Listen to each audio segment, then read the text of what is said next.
we talked about how do we make one day better than 1,000 good days, because that's kind of hard for us to understand. We talked last week that, probably we as a people would rather have 1,000 good days than one really great day.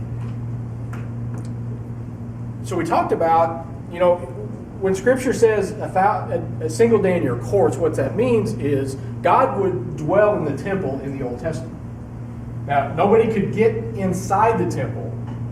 So if you wanted to be around God or be in His presence, you went to His courts, which was outside. So the Old Testament people that's what they wanted. They wanted to be so close to Him that it was okay for them just to be in the courts outside of the temple. And then they said, a single day in your courts is better than 1,000 good days. So how do we make that single day worth it? This is how we did it. We talked about 3 things, very specific things last week. Number 1 was what? Constant communication with God. Remember this? Okay, did anybody try that this week? I did. Did you? Mm-hmm. How was it? Lasted about Sunday. Yeah. Oh, that's good. You tried. I mean, I did text. You did text? I even set up a God hotline on here. Did you really? Yeah, to my number. But I only did it like 2 or 3 times. Yeah. And by Monday it was... Oh. See how easy that is? I mean, because, you can hear the greatest teaching or sermon in the world on Sunday, and then the world gets a hold of you, and by like 2 o'clock Sunday afternoon, it's over.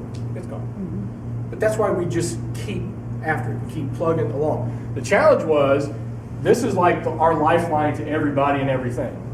And if we didn't have this, we would freak out. But then Rick steps it up a notch, and he doesn't have just this, but he's got this Dick Tracy watch. God, this is Rick. Can you help me out? See, you could send him a text. Right here. Nope. Yeah. Other than I didn't do it. So my challenge was, every time that you get a text, that you send or receive a text, stop for just a minute and shoot a quick text prayer to God. Just to try to develop this constant communication with Him. Because Scripture says, pray without ceasing. We all know that that's nearly impossible. But if we can learn how to create this habit and this discipline to where we are just constantly talking to Him, then all of a sudden that gets to be better. Number 2, when you're constantly talking to Him and He tells you to do things, what was the next thing that we had to do?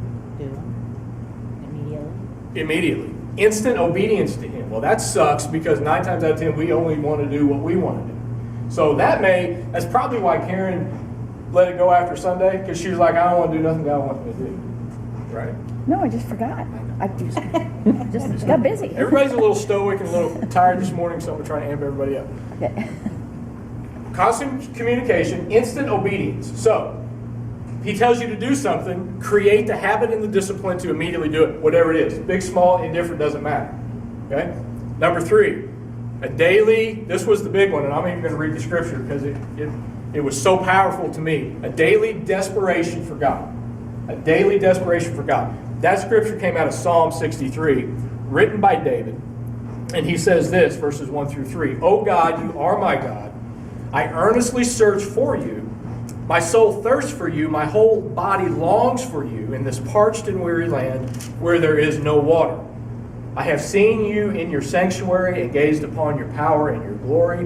Your unfailing love is better to me than life itself. How I praise you.